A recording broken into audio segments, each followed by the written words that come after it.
Amadas y amados, la gracia divina sea con ustedes.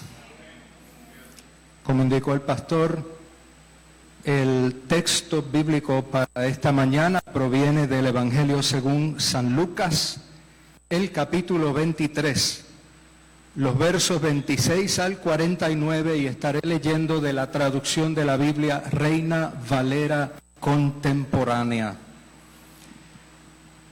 Dice así la Escritura en nombre de Dios. Cuando llevaban a Jesús, echaron mano de un tal Simón de Cirene, día del campo. Le pusieron la cruz encima para que la llevara detrás de Jesús. Detrás de Jesús iba una gran multitud del pueblo y mujeres que lloraban y se lamentaban por él. Pero Jesús se volvió hacia ellas y les dijo: mujeres de Jerusalén, no lloren por mí, sino por ustedes mismas y por sus hijos. Porque vienen días en que se dirá: dichosas las estériles y los vientres que no concibieron y los pechos que no amamantaron. Entonces comenzarán a pedir a los montes: caigan sobre nosotros, y dirán a las colinas: cúbranos por completo. Porque si esto hacen con el árbol verde, ¿qué no harán con el árbol seco? Con Jesús llevaban también a otros dos que eran malhechores para ser ejecutados. Cuando llegaron al lugar llamado de la Calavera, lo crucificaron allí, lo mismo que a los malhechores, uno a la derecha de Jesús y otro a su izquierda. Jesús decía: Padre, perdónalos, porque no saben lo que hacen. Y los soldados echaron suertes para repartirse entre ellos sus vestidos.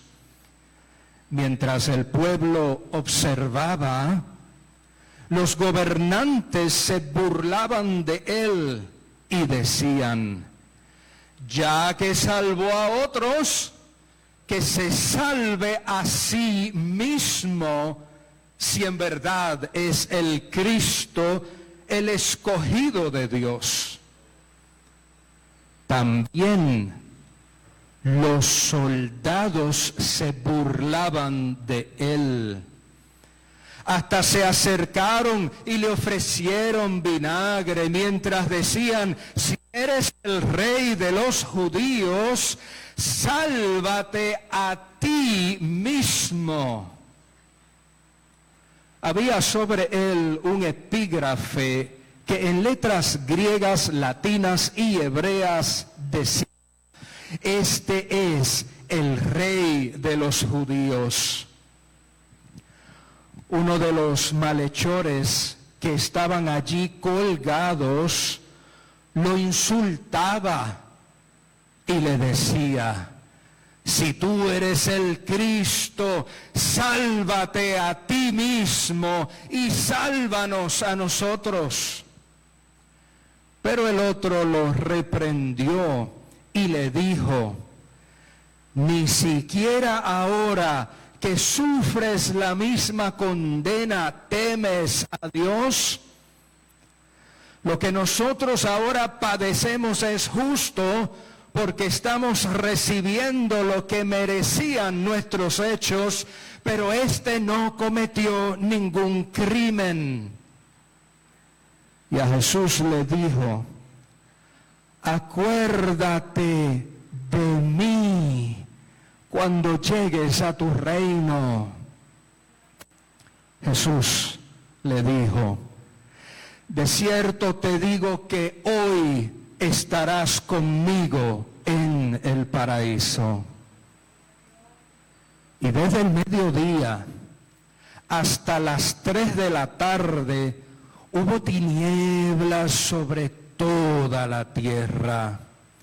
El sol se oscureció y el velo del templo se rasgó por la mitad. En ese momento, Jesús clamó a gran voz y dijo: Padre, en tus manos encomiendo mi espíritu. Y después de haber dicho esto, expiró. Cuando el centurión vio lo sucedido, alabó a Dios y dijo: realmente este hombre era justo. Al ver lo sucedido, la multitud que presenciaba este espectáculo se golpeaba el pecho y se fue alejando de allí. Pero todos los conocidos de Jesús y las mujeres que lo habían seguido desde Galilea seguían observando a cierta distancia lo que sucedía. Palabra de Dios. Nos podemos sentar. Amada familia, cada año la temporada de Cuaresma comienza con la narración sobre las tentaciones que Jesús enfrentó. Y en este año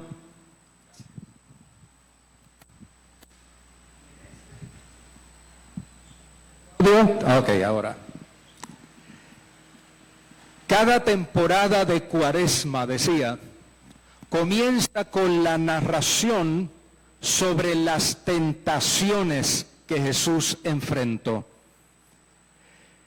Este año el énfasis principalmente se encuentra en los relatos del Evangelio según Lucas, que acá entre nos es mi favorito. La versión que Lucas cuenta sobre las tentaciones es allá en el capítulo 4, y allí se muestra a Jesús rechazando tajantemente la definición de su rol mesiánico como uno centrado en la búsqueda del beneficio personal, ya sea en el orden económico, primera tentación, o ya sea en el orden político-militar, segunda tentación, o ya sea en el orden religioso, tercera tentación. Y en cada una de esas tentaciones, el tentador comenzaba diciéndole: si tú eres el Hijo de Dios. Apunte eso y guárdelo por ahí.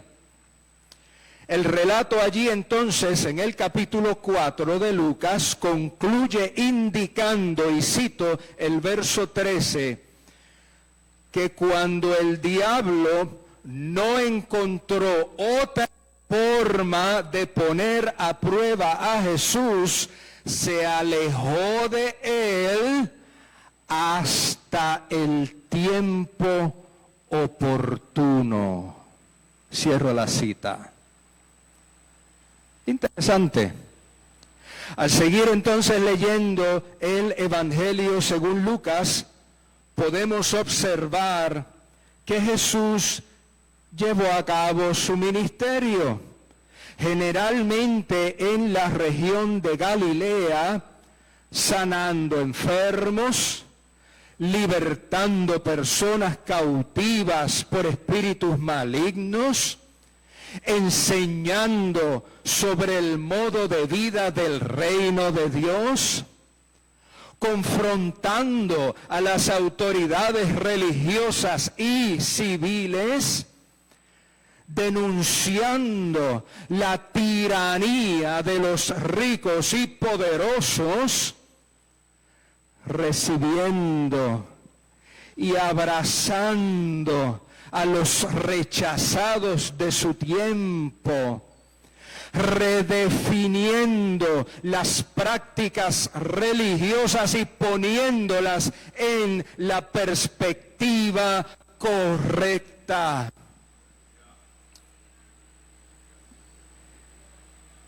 Y así nos cuenta Lucas que Jesús prosiguió todo su camino desde Galilea hasta Jerusalén sin ninguna otra intervención o aparición del diablo, del tentador.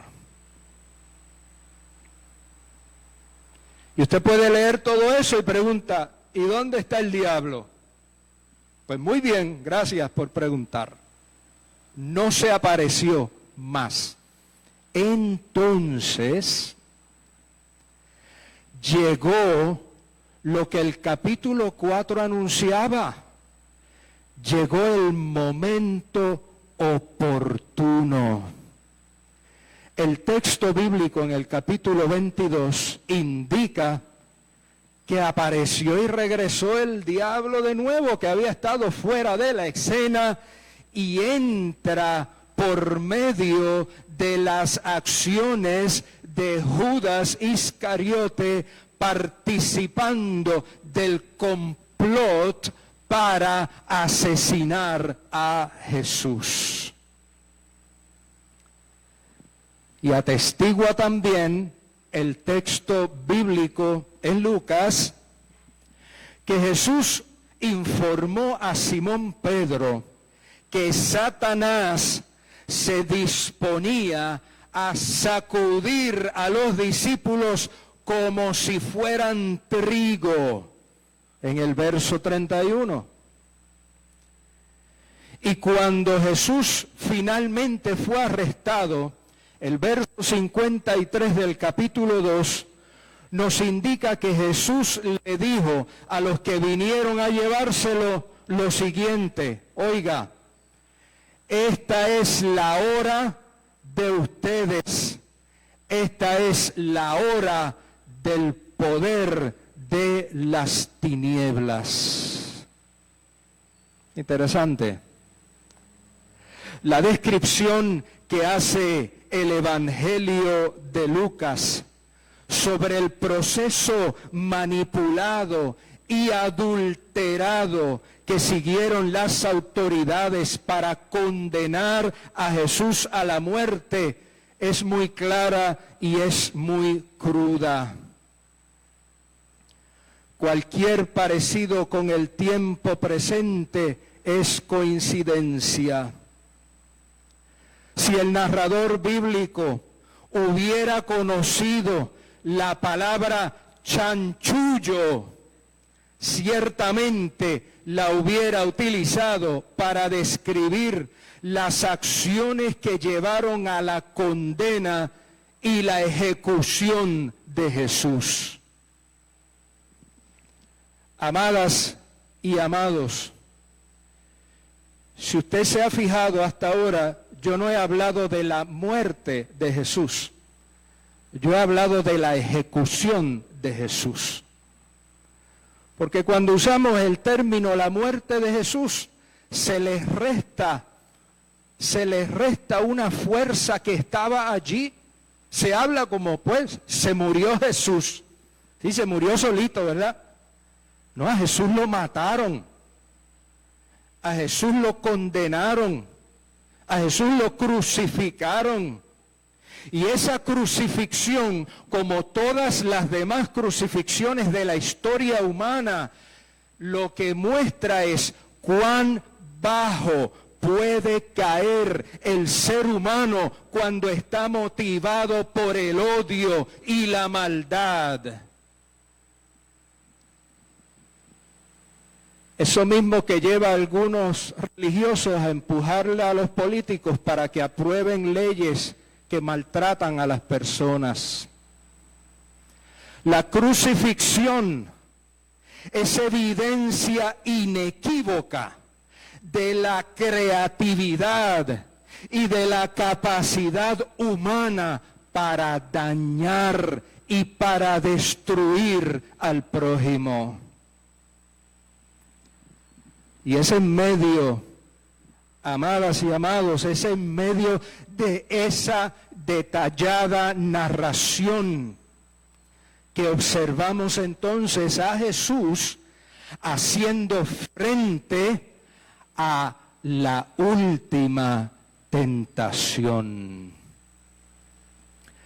Allí, en sus momentos de mayor dolor y en sus momentos de mayor vulnerabilidad, Jesús se encuentra frente a un intento adicional de parte del poder de las tinieblas para seducirlo y descarrilarlo.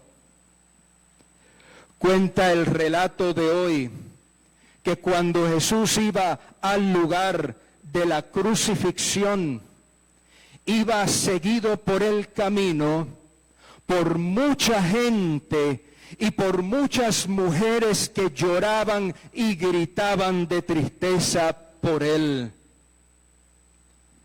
El texto bíblico no pone en duda la sinceridad de quienes estaban llorando. Tenga en cuenta eso. Pero en ese momento Jesús se enfrentó a la tentación de sentir lástima por sí mismo. Allí en ese momento Jesús se enfrentó a la tentación de enfocarse en su propio dolor y sumergirse en la conmiseración personal. De entrar en lo que en inglés se llama un pity party, la fiesta de la tristeza o la lamentación. Pero Jesús no mordió el anzuelo. Jesús rechazó la tentación y volvió a poner en práctica lo que antes había enseñado, y lo reseña el capítulo 9, Jesús diciendo: si alguno quiere ser discípulo mío, haga ¿qué? Olvídese de sí mismo. Wow. Olvídese de sí mismo, cargue su cruz cada día y sígame. Olvídese de sí mismo. Amadas y amados, la clave de la vida diaria en el reino de Dios, en el aquí y en el ahora, no es encerrarse en el yo, sino también abrirse a considerar el prójimo. Y eso mismo fue lo que hizo Jesús. En lugar de enfocarse en su problema, se enfocó en el dolor que enfrentarían aquellas mujeres cuando se cumpliese la destrucción de Jerusalén a manos del mismo imperio que ahora lo estaba ejecutando. El diablo, como le llama aquí el texto bíblico, el diablo podrá hacer muchas cosas, pero les aseguro que no es tonto. Tonto es quien crea que los poderes del mal son tontos. Así que no se da por vencido. En esa escena volvemos allí, no se da por vencido y entonces canaliza el ataque hacia Jesús por medio de las burlas y de los comentarios de los participantes que estaban viendo aquel horrendo evento. Y el texto los describe y los enumera. El texto indica, el verso 35, que primero se manifestaron las autoridades. Y le decían, salvó a otros, que se salve a sí mismo. Ahora, si de veras es el Mesías de Dios y su escogido, se salve a sí mismo. Luego entonces el verso 37 nos comenta que entonces los soldados fueron los que se expresaron gritándole, si tú eres el rey de los judíos, sálvate a ti mismo. Y finalmente, verso 39, habló uno de los crucificados que lo insultaba, diciendo, si tú eres el Mesías, sálvate a ti mismo y sálvanos a nosotros. Digo, él no podía gesticular, eso soy yo acá. ¿Se dio cuenta? Observemos lo siguiente, amadas y amados. 3 veces escucha Jesús crucificado la expresión, sálvate a ti mismo. Vamos a especular un poquito aquí ahora. Y dígame, ¿podría el Cristo bajarse de la cruz? ¿Podría? ¿Estamos de acuerdo? Sí. ¿Podría el Cristo en ese momento decir, se acabó ya, basta, me cansé de esto y renunciar a su naturaleza humana? Bueno, a juzgar por el testimonio que nos dan las Escrituras, podemos decir que sí, que lo podría hacer. ¿Podía el Cristo invocar las huestes celestiales y ejecutar un castigo de proporciones cósmicas sobre los que lo estaban torturando? Pues por supuesto. El mismo que ordenó a la tormenta calmarse y quedarse quietecita, y el mismo que le ordenó a los demonios dejar en libertad a las y los oprimidos, también tenía la autoridad de acabar y concluir con aquella tortura. Sálvate a ti mismo. Sálvate a ti mismo. Sálvate a ti mismo. Eso era lo que estaban susurrando los poderes del mal a los oídos de Jesús. Pero Jesús estaba claro que su propósito no era librarse a sí mismo, sino que había venido a buscar y a salvar lo que se había perdido.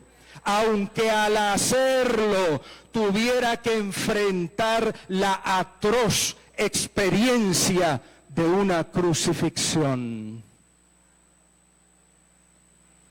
Jesús estaba claro.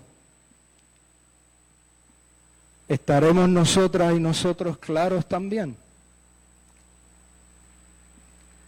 Amada familia, El mundo nos enseña el camino del odio y el de la retribución y la venganza. Pero Jesús nos enseña un camino diferente. Jesús nos enseña el camino de la gracia, del amor, el camino de la compasión. Mientras Jesús recibía la tortura implacable y la degradante burla de sus verdugos, Jesús optó por pronunciar una plegaria de perdón desde la cruz. Perdónalos, perdónalos. Mientras el mundo nos enseña a concentrarnos en nuestras tragedias y en nuestras miserias personales, maldiciendo la vida misma por lo que nos está pasando, Jesús nos enseña que un simple clamor sincero por su reino nos abre puertas del paraíso indistintamente de nuestro pasado. Mientras el mundo nos enseña a responder con ira y a pagar mal por mal, tomando la justicia, o debiéramos decir la injusticia, en nuestras manos, Jesús nos enseña a encomendar la vida en las manos de nuestro Padre Dios, sea cual sea la situación. Jesús en su muerte venció la última tentación y derrotó al que pretendió engañarlo con una vida centrada en el yo. Queda entonces, amados, queda entonces ante nosotros la imagen desconcertante del amor que se da y se entrega hasta la muerte. Y esa escena, esa imagen, exige una respuesta sincera.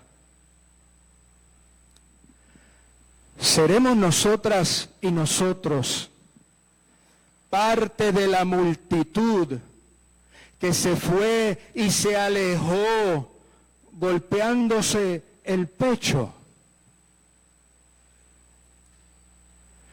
¿Seremos nosotras o nosotros como los conocidos de Jesús, que dice el texto bíblico que se mantenían a distancia?